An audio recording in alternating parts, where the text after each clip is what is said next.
We just got the largest presentation of Inazuma 11 in history. Inadai was an extraordinary event yesterday, and today we're going to go through and analyze everything that we saw in that wonderful trailer. Without further ado, it's your boy Super Sammy Sammy Flows in the beat. Zoom zoom. These notes are all going to be coming from Deslaco, MJ Kessie, It's Rick, and myself. We are analyzing it all together in call. Keep that in mind as well. These are all, it's like a mixture, a group collaboration effort as well.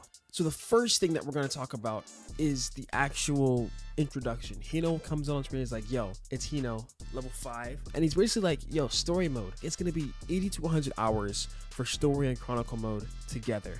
And the final boss fight is going to be about an hour and a half, which is actually insane. Let's start off with some of the things he showed off for us. So the first thing, one of the first things that we see is shots, and we see a shot bounce.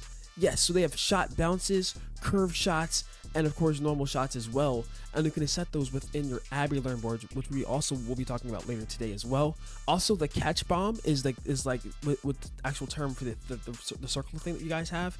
You see that boom, it's gonna go like bam, and you come through and like boom boom, yeah, those are words. But nah, basically the catch arm radius is huge, and it's where you pretty much set up all your focus attacks and focus battles. It's going to be insane using that in gameplay, and he says it's going to be fun.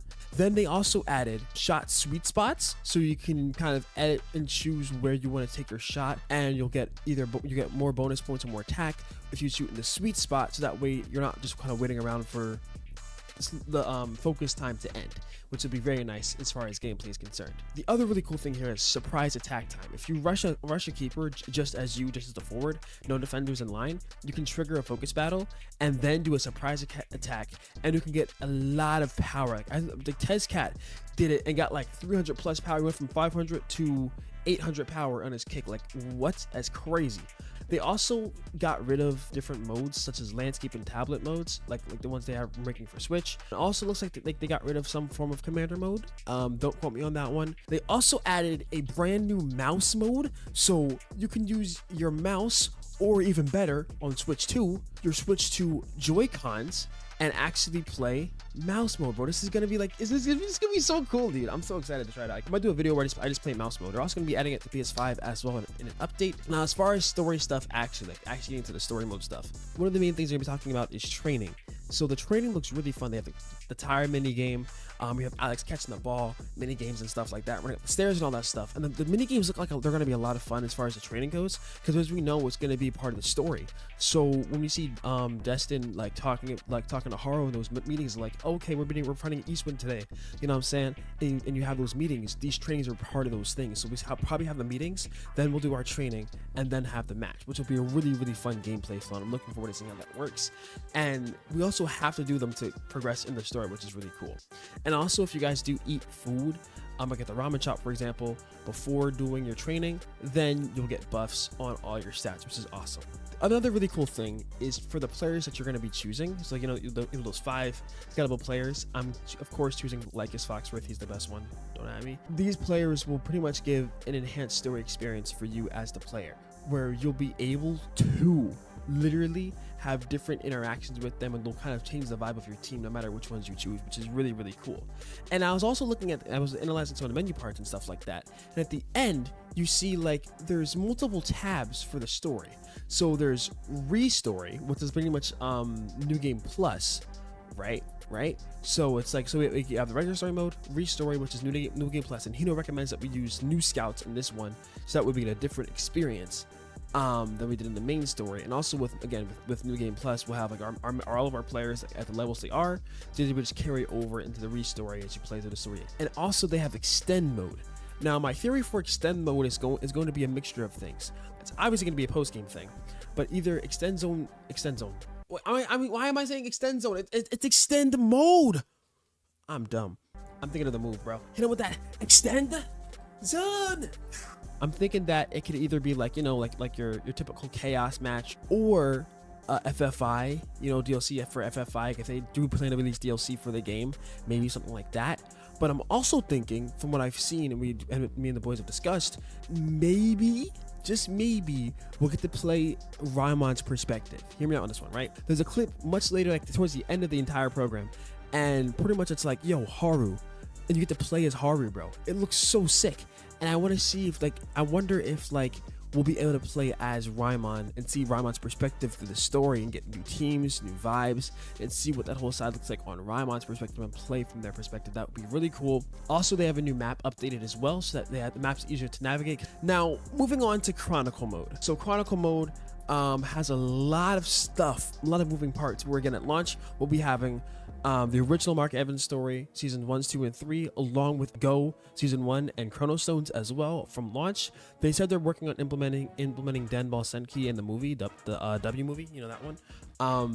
Along with Galaxy, Ares, and Orion. Galaxy, Ares, and Orion should be within the game within the next 3 months, so which would be awesome. So hopefully by February or so. So the other thing about Chronicle mode playthroughs and gameplay is going to be like this: you have to win both with the canon story team, like the actual story beats, and then you have to win with your own team to progress on to the next team.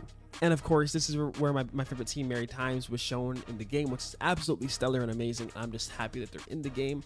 Another really cool thing is in your own, in your own team with your OC and stuff like that, it shows you all of your players at the top, which is really sick. And I also spotted something. I spotted Samba in this player's team, meaning that, and this was also like one of the first matches that we'll talk about like later in the video. This has been one of the first matches, right? Third, I think it was like a Colts match if I remember correctly, and Samba's on the team already, meaning that I can get Lil Reese. If y'all don't know, Lil Reese and Samba are in the exact same pack, or that same player's universe, along with Drummond and DJ as well. I'm gonna have to like grind that pack so I can get Reese. You also can scout players. Like say for example, like I'm playing Merry Times, like I want Spring Mill Pond and I don't know what pack he's in. You can battle those players and try and get them to drop certain things as well. So if you do focus battles with those characters, you can scout them through matches as well in Chronicle mode, which is really, really sick. Now the next thing I'm gonna talk about is the Abby Learn board. We talked about the Abby Learn board in call for a good hour and a half, just yapping about things. So you can swap out moves, use new possibilities. There's basically these tokens where you can pretty much override whatever move you have on the character. So say for example, you have Mark and you have Fist of Justice, right? But you want to change that move to say Shoot Pocket. You could override Fist of Justice and make it Shoot Pocket, and just like that go along with your day. And you also will have different free routes where you can pretty much put whatever move of that specific type in there, which is awesome. So like you of course have the kick, block, dribble, and save type moves, and there's different icons to let you know which moves you can put where. And also you can click a button and switch the route completely for make a character a goalkeeper to a forward, and your stats and different passives will also improve upon being used when you kind of flip between those boards as well. So that way you can have like a goalkeeper mark or a forward mark. They also will have beans, and the beans, pretty much every bean that you put in, there's 7 different bean types, I believe. Every bean that you put into your character, you can put into different stats, and you'll get buffs in those stats. So each bean would equal 1 point. So like consider it like the freedom points you could say in Galaxy. Another really cool thing that I saw in the Abby Learn board was all of the different hybrid powers. So I saw Keshins, Mixie Maxes, Totems, Bond Transformations, Awakenings, and Alter Egos. My thing is, I don't know why Mixie Maxes and Bond Transforms are getting their own tokens, because that makes me theorize something where I'm thinking that, do you think that every player is going to have their own token that you can collect to Mixie Max with them, or will you only be able to Mixie Max with a certain set of characters as like the Mixie Max material, like you know, like the of course like the Chrono Storm, that team and stuff like that. And also same thing with Bond Transformations. Will every character have their own token as well for that? Can you transform into any player, or can you only transform into a set amount of players that you can obtain? Also, they mentioned the player bank. If they have future games, wink wink, Inazuma 11X, Inazuma 11 Cross, you can move that over game by game, which is really, really cool. There's also going to be regular comp route battles for single player as well, which I'm really stoked for. I wanted to see comp route battles back in action, so at least we'll get those single player comp route matches, which is going to be really, really cool. And there's also going to be a mode called Battle Bay, where you have, again, limited teams, but they also have unique custom dialogue as well for each team. So if you have Gemini Storm versus Raimon Go, you'll have custom dialogue between Janice and Orion, for example, which is really, really cool. Then there's also going to be 2-player tag mode. Players will also switch off mid-match, and like the mode they have right now where one player plays the game, the other player does boost and stuff like that, but you'll switch between that mid-match. And they also plan on updating it to make a proper 2-player tag mode where both players are on the field at the same time. Now the next cool thing we're going to talk about is our players. There's going to be so much customization that we can do with them, but also I've seen you can add makeup to your characters. You can add accessories like goggles, headphones, I'm gonna assume, and I don't know if there's a limit to them, but hopefully we can do like multiple accessories.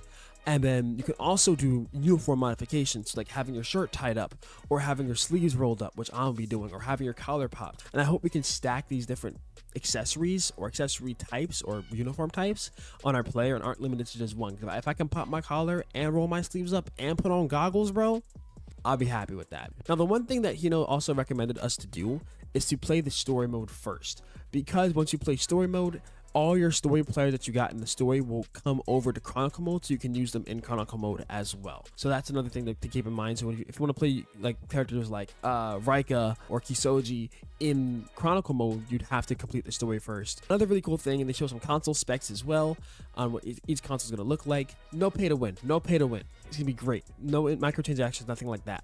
Now, for all of my friends getting the bonus deluxe edition of the game, which I'll be getting on 3 platforms, which I'm really looking forward to, each player will also now get 30 beans of each type, since they changed how beans work. And then we'll also get a choice, instead of having just Faye Rune as our character, we get as a bonus, we get a choice between Somioka, Fubuki, Faye, Hiroto, Fudo, Kinako, Kirino, and Kazamaru for Chronicle and for competition route as well.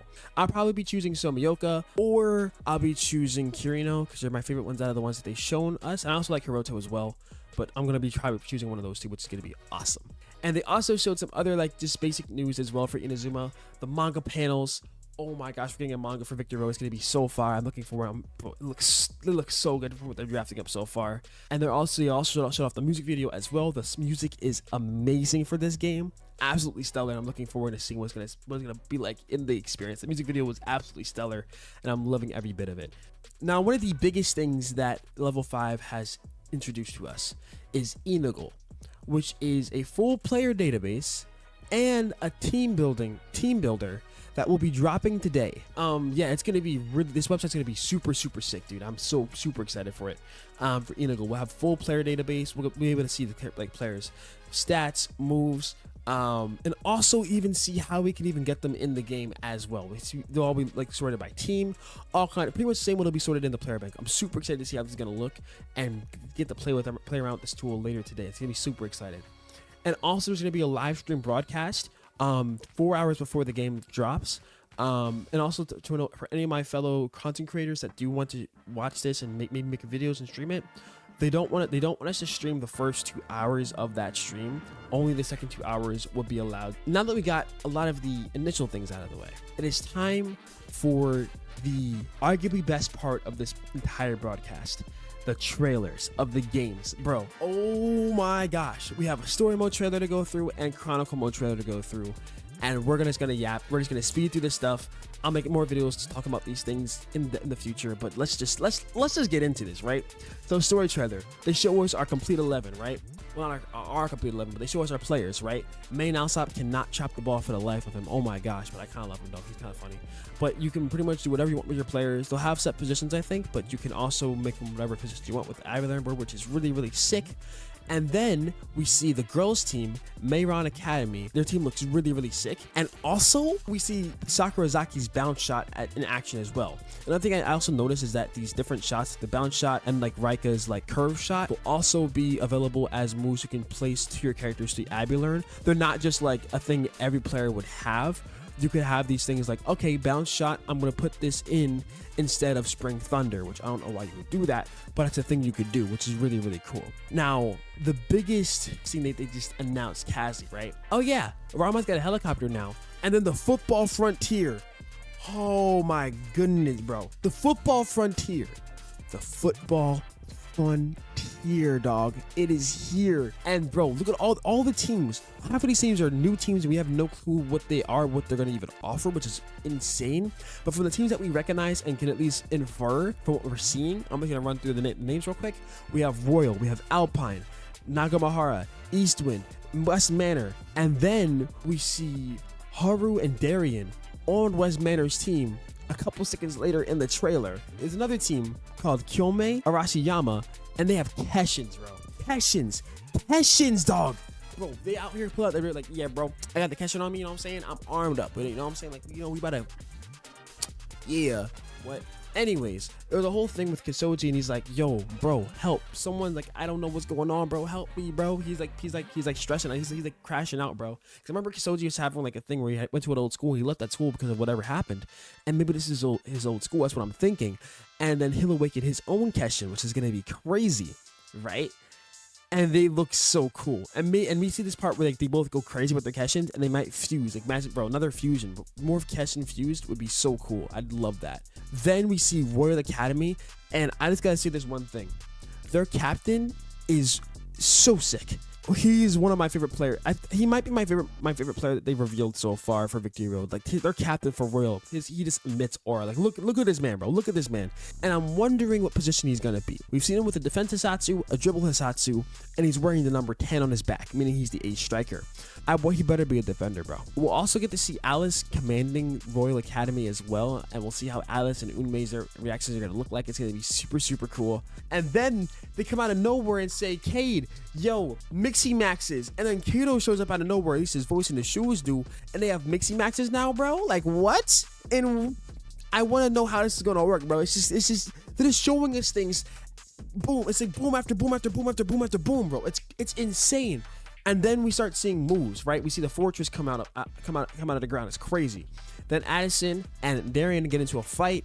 Then we just see Haru literally laid out on the floor, slumped, like he got hit with Navy Invaders landmine tactics, bro. I don't know what happened to him. We don't know what happened to him yet. So we're going to find out what happens in the story. But I'm genuinely curious of what's going to happen. Then boom, Nikis and Unmei have an interaction. I'm going to guess he's going to join the main team as well, which is going to be awesome. And then they just proceed to show us like 15 hissatsus. Back to back. So let's just get into this. Bahamut Crash, Big Dragon. It's Dragon Crash, Wyvern Crash, Dragon Slayer, all of that, but with like a realistic dragon. Kevin's dragon looked menacing. His dragon was cool, but it was like, you know what I'm saying? This time we have a full-on like straight up dragon. This is just a straight up dragon, bro. It's insane. It looks so cool, bro. Then we have God Hand Tiger, of course. We've seen that a lot of times in recent weeks. Then we see God Fingers, which is like, it's like giving Rising Slash as well vibes, which I really appreciate. So I'm looking forward to see how that's gonna look. Then we also have Dancing Turbulence, which is done by Cade, which is like insane, bro. Bro got the wind. He's got the wind moving, bro. He's like wow. You know what I'm saying? And they also show some more moves at the end. So we see 2 water moves from Eastwind Peregrine. The one defender, I forgot his name already. He does like a little water John, and it comes through. And then their captain does like this water like dribble with hissatsu, where he like pretty much pulls up like an entire like waterfall, which is insane. And then Royal pulls out 2 more moves. They pull out some kind of crazy new power shield, the fullest power shield or something. And then a move I'm gonna call Flag of Resistance or Resistance Dribble or something like that, where literally the captain pull out the flag and then bam, and the dribble and then boom, backs everyone up. That would be so sick. And then at the end of this, after showing off all of these different crazy things, Zeus Jr. re-arrives on the scene, bro. Zeus re-arrives on the scene, bro. I can't wait, but this player looks so cool. Don't know his name yet, but he looks insane. Now, let's move on to Chronicle Mode real quick. Chronicle Mode shows us a lot more things as well. Not as much as Story Mode did, but there's a couple things I want to kind of go through as well. Bro, Ghostlack appears. If y'all don't know about the Legend of Tally, my boy, y'all better go watch the playthroughs, bro. That's my boy, Ghostlack out here, you know what that? Ghostlack, and then Phantom Shot, like, bro, it was beautiful. Then we see Janice out here doing a reskin Machwind, where he's just kicking the ball normally, which is insane. And then a theory that we all came up with together, the what if scenarios. What if we got matches that weren't actually canon? So we have matches like Prominence. I mean, I also see another one with the second match with Orpheus right before Lil Gigantes. So it's like, I'm wondering, like, cause like, you know, in this anime we got Diamond Dust match, and for the final we didn't fight Orpheus because they lost to Lil Gigantes. So I wonder if we'll have alternate realities or alternate story modes, which would also make sense of why Ares would exist in this universe of like what if scenarios Because Aries is just a whole what if series, to be honest. But like what if scenarios of matches of like prominence. We see prominence match. We never see a prominence match in the anime. It's only in the game. Same thing with Orpheus. We never see Orpheus fight Inazuma Japan a second time. So I wonder if that's going to be a what if scenario thing. Then we see a bunch of Go content moves such as Setsuna Boost, see the Holy Road stadiums, and bro, the stadiums for Holy Road have their gimmicks. Pinball machine board. I love that feel. I love that field so much, bro. It's gonna be so cool.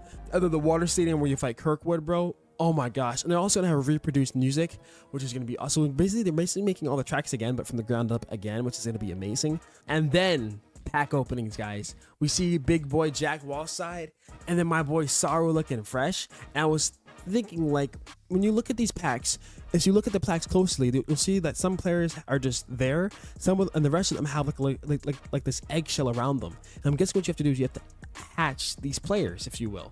They're basically chicken. I'm literally like losing my mind, bro.